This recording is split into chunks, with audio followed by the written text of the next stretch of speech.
Hello, and welcome to another gameplay, VOD review, and commentary. This is gameplay captured at locals during the new type challenge season, where GD01 and the 4 starter decks that came out alongside with it are legal.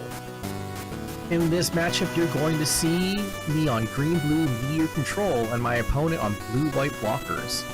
This is the final round of our locals. Unfortunately, prior footage was lost due to some technical difficulties, but I'll try and iron those out before the next set of matches come down the line for the next locals. That being said, I'm not a pro, just a guy playing against other chill players and enjoying the Gundam TCG together. So, why don't we get ourselves started? I had lost the die roll here. I see a Wing Gundam, 2 heroes, a Show of Resolve, and a Zaku, so I opt to keep my hand. My opponent, however, mulligans his. Despite it, he has won the die roll, so I will be going first and leading us off, which is why I kind of opt to keep the hand in the first place. I'm hoping I can draw into better things, but having a Zaku on the as early as I can is kind of nice. I also know he's playing blockers, so I'm not as worried about early aggression. He'd seen my deck beforehand, I'd seen his, we've been playing side by side for the most part, so it wasn't too much of a surprise, so I was playing with a bit of information. Grab another Show of Resolve off the top, and pass my turn. He doesn't like what he has either, it seems, so he's passing a turn. And I'm about to go off to the races here. Fortunately for me, I actually draw a second Zaku up the top, and I get a very aggressive start, putting him in a position that he's not very happy about at all. And evidently his mulligan was not very good, because he is about to pass the turn, leading me into a very open board with 2 Zaku, 2 on the board as well. Got myself to 3 resource. Unfortunately for me, it is a pass after I get my swings in, but I definitely can't complain.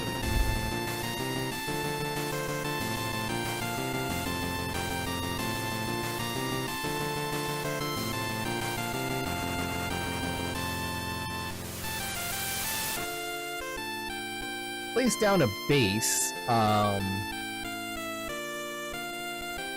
and we're not doing too poorly here. He's just kind of holding me off with the base, hoping that I don't get too aggressive. However, I am going to be fairly aggressive on my turn here, fill up my hand, just get myself into a better position. But I do want to keep him on the back foot and apply as much pressure as I possibly can. So I am going to be aggressive with one of my pilots here. I'm going to see if he's got any combat tricks, because now's the time to actually bait them out instead of when he's got a blocker on board with like an unforeseen circumstance or something like that. Or incident, sorry. I am getting him down to 3 shields very quickly, being a lot more aggressive than I could be normally, just because of the way this slow start has happened for my opponent. I've got a nice full 7 cards in hand, and he finally gets himself a perfect strike down. So he's got his first blocker of the day.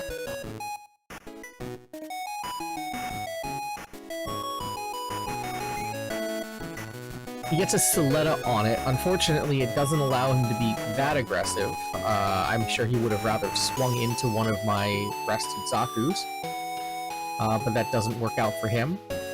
We are at 5 resources now, and I offer up a fairly decent trade for him, and he actually lets me take the shield. I fill up my hand yet again with a second Show of Resolve, and he's definitely not liking the disparity between us right at this point. With my other 2 resources, I'll play a Roselle and pass the turn, most likely.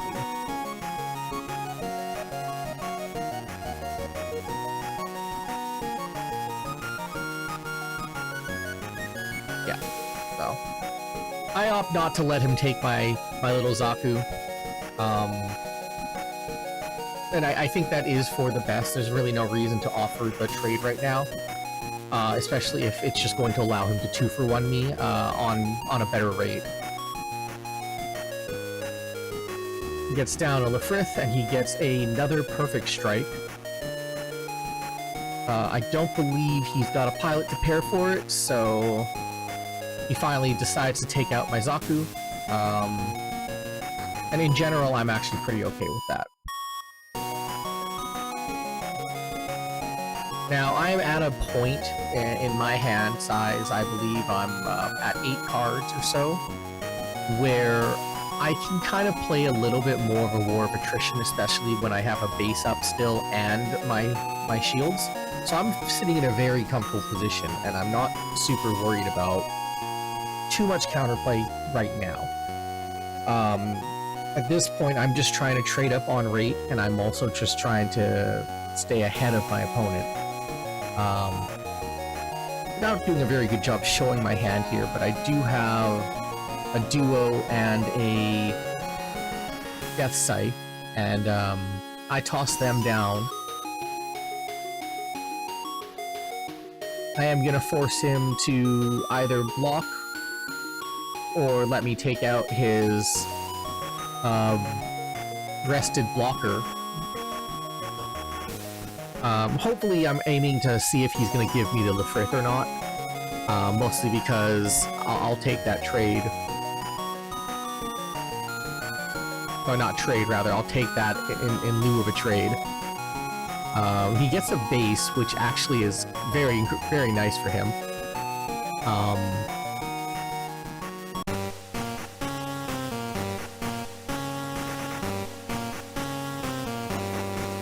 I do begin to set up for my Wing Zero the next turn, and I do kind of telegraph it a little bit, my Wing Zero in hand. Just setting up his board to do a big nuke if I have to. It's kind of a feint, it's kind of not. It's more or less just a really decent move that I telegraph in order to get him to either commit or trade with trade a little more favorably to me. As I said, I'm not super worried about the situation with the cards in hand. I have a number of options available to me, and I'm more or less just playing him out until I can run down his resources as best I can. Gets himself a Unicorn, and I believe he plays a Bannerger on him. Kind of refilling himself, but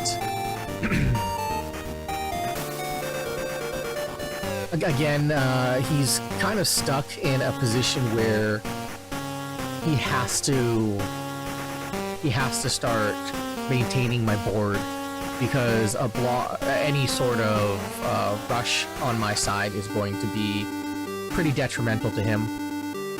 He does make use of the white base, or sorry, the Archangel, to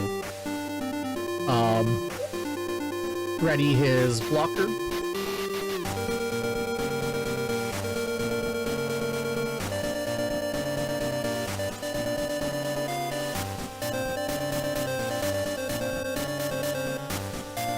Does get his Unicorn Destroy mode down.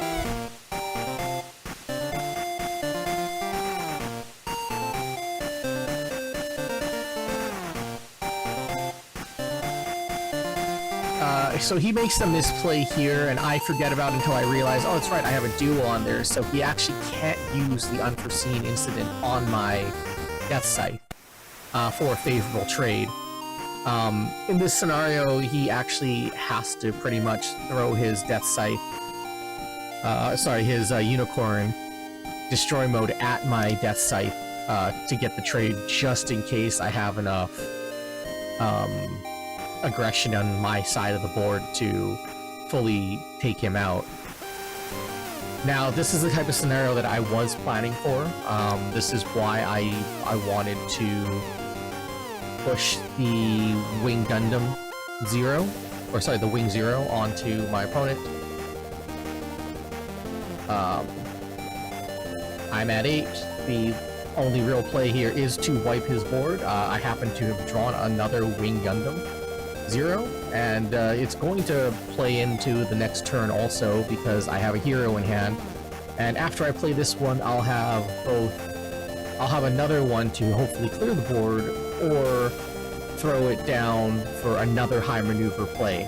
And with him not having any shields, I basically have a lock on this turn unless he can somehow get rid of my Wing Gundam 0. And this is the inevitability you play when you're playing the Wing 0 deck.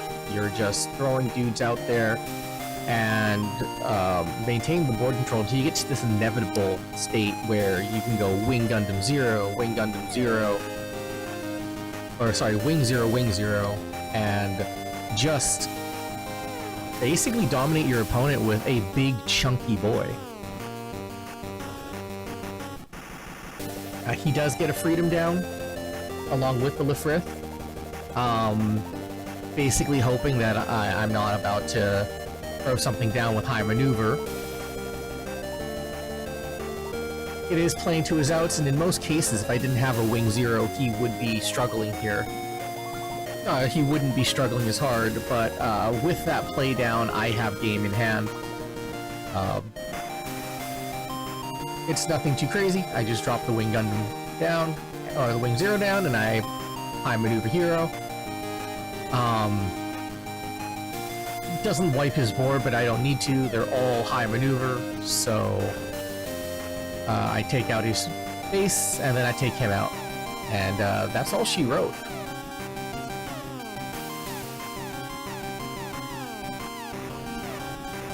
For that match, though, it was a pretty inevitable situation. My opponent had a really bad hand to start. He mulliganed it, had a worse hand, and then was playing from behind a fairly aggressive start for what should really be a control deck in most cases. And being able to get that early aggression with those Zakus and follow it up more or less without a lot of contest and with favorable trading, I just basically put blockers into a bad position. Well, with that, let's call that a VOD review. Thanks for watching, and tune in next time. If you do enjoy the content, like and subscribe. See ya!